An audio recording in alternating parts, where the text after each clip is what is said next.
Hey guys, this is the Sports Hub. I'm Connor O'Gara. It is girls state basketball time. We have 3 Hub Territory teams in state this weekend. In Class A, we have Kearney High. In Class C1, it's Kearney Catholic, it's Minden. 3 teams that we're very familiar with talking about on this program. First team that we want to talk about, the Kearney High Bearcats win a district final game. The first time the Bearcats have ever hosted a district final, and they're able to advance to state for the 2nd straight year. But the Bearcats get to face number 2 Lincoln Northeast in that first game. A team that the Bearcats actually beat last year, all pretty much a very similar team, Lincoln Northeast, last year as they are this year, but Tantasia Geiger has been exceptional for that team this year. She has been the reason that they have only lost 1 game this season, and that game was a 40-point loss to Omaha Benson. We all know about Omaha Benson. And this is a Lincoln Northeast team that is just very, very talented. Good athleticism, maybe more athleticism than any team Kearney High has seen all year. We talk a lot about Skylar Snyder, Kelsey Stidham, the scoring that they're able to do and the presence that they have on the offensive end. But I think the X factor in this one is Brianna Miller. I think that the 6'3" center, future Hastings College product, is going to be something that can carry the Bearcats potentially against a team like a Lincoln Northeast that likes to drive on the inside, doesn't necessarily have that true post presence, has a couple of inside threats, but nobody that's going to be able to match Miller's size. She has been the difference maker for that team during its 15-game win streak, and something that the Bearcats are going to need to rely on so much. If they can make Geiger a one-dimensional player, force her to the inside, and don't let her beat him from the outside and get a couple 3-pointers early, this is a game that the Bearcats could hang around. A very different feel than when Kearney High had to face Omaha Benson in that first round last year. Bearcats are in Lincoln to do some business. They want to make it to that second day, and if they can, who knows? Very dangerous team. For those of you that don't know him, this is our new sports writer, Amit Batra. Amit is going to be getting his first state experience. Amit, you've got a chance to see Kearney Catholic play a few games so far. Kearney Catholic has that first round matchup against number 7 seed Shadron. Of course, the Stars have that 2 seed, despite the fact that they were tied for the number 1 overall seed but lost the tiebreaker. What makes Kearney Catholic such a difficult matchup? Well, Connor, I think it just starts with defense. They kind of get that ball pressure, they commit turnovers, get those easy baskets. That's something that Rick Petrie kind of he emphasizes, defense wins championship. I know it's as cliche as it's so true. It's very true. And, they're balanced offensively, too. They can shoot perimeter. They're very good. The ball movements, the flow, everything's good like that.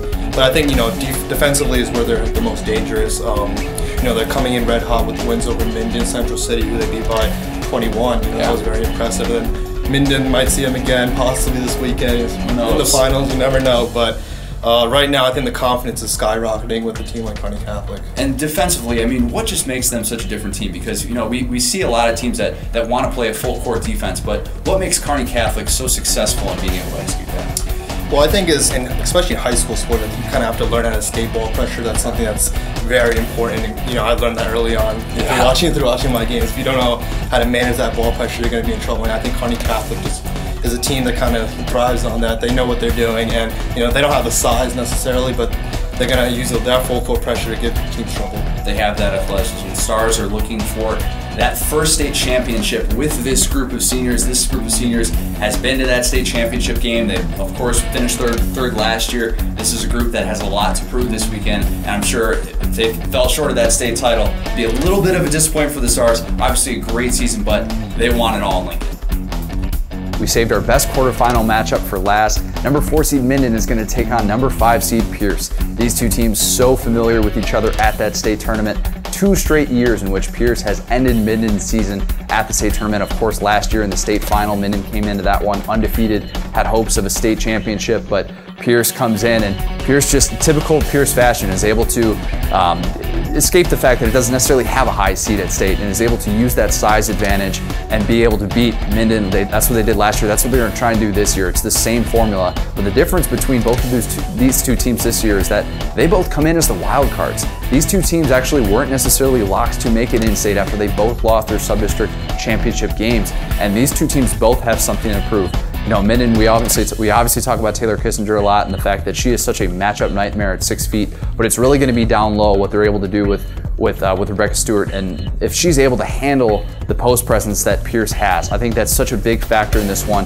And how does Rick Cremosa draw up a game plan for this one? Because last year facing Pierce in the state championship, you only have 1 day to be able to draw up a game plan. He's had 2 weeks to come up with a game plan to be able to shut down a team like Pierce. Of course, the seats just came out the other day, so really his game plan is a little bit more limited in the amount of time that he's had, but still, this is a Minden team that I think is just going to be ready to go. They want to be able to prove that that Kearney Catholic loss was not the defining moment of their season. This is a Minden team that is extremely motivated, still so young. We talk about that youth, but a team that can do some damage, and if they can get past Pierce, look out, the Whippets are dangerous. Well, there you have it. By this time next week, we're going to know who got that state championship, who fell short of their state championship aspirations. Of course, we're still covering all of the boys action that's going on. We have district finals tonight, that's Monday, district finals on Tuesday as well. We're gonna have state previews coming up for that. So for the Sports Hub, this has been Kearney O'Gara and Amit Batra. Thank you very much, guys. We'll see you next week.